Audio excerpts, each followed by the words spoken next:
राधे राधे। राधा रानी की कृपा आप सब पर बनी रहे। ओम नमो भगवते वासुदेवाय नमः।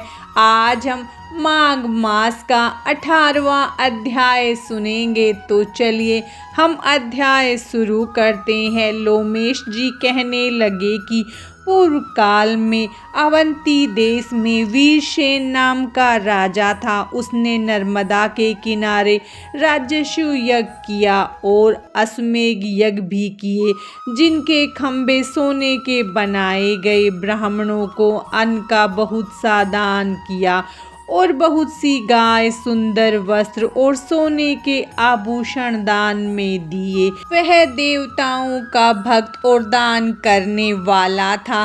भद्रक नाम का एक ब्राह्मण, जो अत्यंत मूर्ख, कुलहीन, कृषि कार्य करने वाला, दुराचारी तथा अधर्मी था, वह भाई बंधुओं का त्यागा हुआ इधर उधर घूमता हुआ देव यात्रियों के साथ प्रयाग में आया और माघ में उनके साथ 3 दिन तक स्नान किया। वह 3 दिन में ही निष्पाप हो गया। फिर वह अपने घर चला गया। वह ब्राह्मण और राजा दोनों एक ही दिन मृत्यु को प्राप्त हुए। मैंने इन दोनों को बराबर इंद्रलोक में देखा। तेज, रूप, बल, स्त्री, वस्त्र और आभूषणों में दोनों समान थे।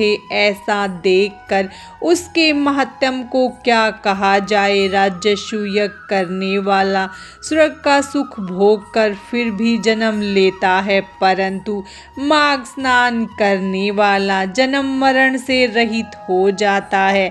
गंगा और यमुना के संगम की हवा के स्पर्श से ही बहुत से दुख नष्ट हो जाते हैं। अधिक क्या कहें, किसी भी तीर्थ में किए गए पाप माघ मास में प्रयाग में स्नान करने से नष्ट हो जाते हैं।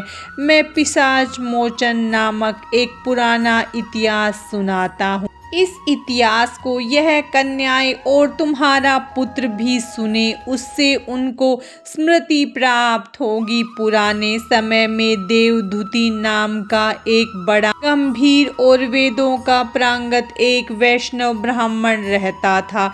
उसने पिशाच को निर्मुक्त किया था। वेद निधि कहने लगे कि वह कहाँ का रहने वाला, किसका पुत्र, किस पिशाच को उसने निर्मुक्त किया। आप विस्तार पूर्वक यह सब कथा सुनाइए। लोमेश ऋषि ने कहा कि लपज्ञ से निकली हुई सुंदर सरस्वती के किनारे पर उसका स्थान था। जंगल के बीच में पुण्य जल वाली सरस्वती बहती थी। वन में अनेक प्रकार के पशु भी विचरते थे। उस ब्राह्मण के श्राप के भय से पवन भी बहुत सुंदर चलती थी और वन चैत्र रथ के समान था। उस जगह धर्मात्मा देवदूति रहता था। उसके पिता का नाम सुमित्र था और वह लक्ष्मी के वरदान से उत्पन्न हुआ था।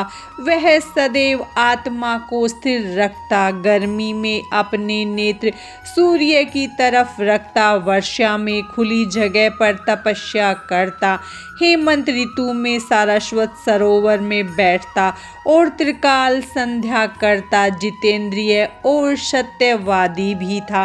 अपने आप गिरे हुए फल और पत्तियों का भोजन करता था। उसका शरीर सूखकर हड्डियां मात्र रह गई थी। इस प्रकार उसको तप करते हुए वहां पर 1000 वर्ष बीत गए। तप के प्रभाव से उसका शरीर अग्नि के समान प्रज्वलित था। विष्णु भगवान की प्रसन्नता से ही वह सब कर्म करता था। दधीचि ऋषि के वरदान से ही वह श्रेष्ठ वैष्णव हुआ था। एक समय उस ब्राह्मण ने वैशाख महीने की एकादशी को हरि की पूजा कर उनकी सुंदर स्तुति तथा विनती करी। उसकी विनती सुनकर भगवान उसी समय गरुड़ पर चढ़कर उसके पास आए। चतुर्भुज, विशाल नेत्र, मेघ जैसा स्वरूप, भगवान को स्पष्ट देखकर प्रसन्नता के मारे उसकी आंखों में आंसू भर आए और कृत्य होकर उसने भगवान को प्रणाम किया। उसने अपने शरीर को भी याद न रखा और भगवान के ध्यान में लीन हो गया। भगवान ने कहा कि हे देवदूती, मैं जानता हूँ कि तुम मेरे परम भक्त हो। मैं तुमसे अति प्रसन्न हूँ, तुम वर मांगो।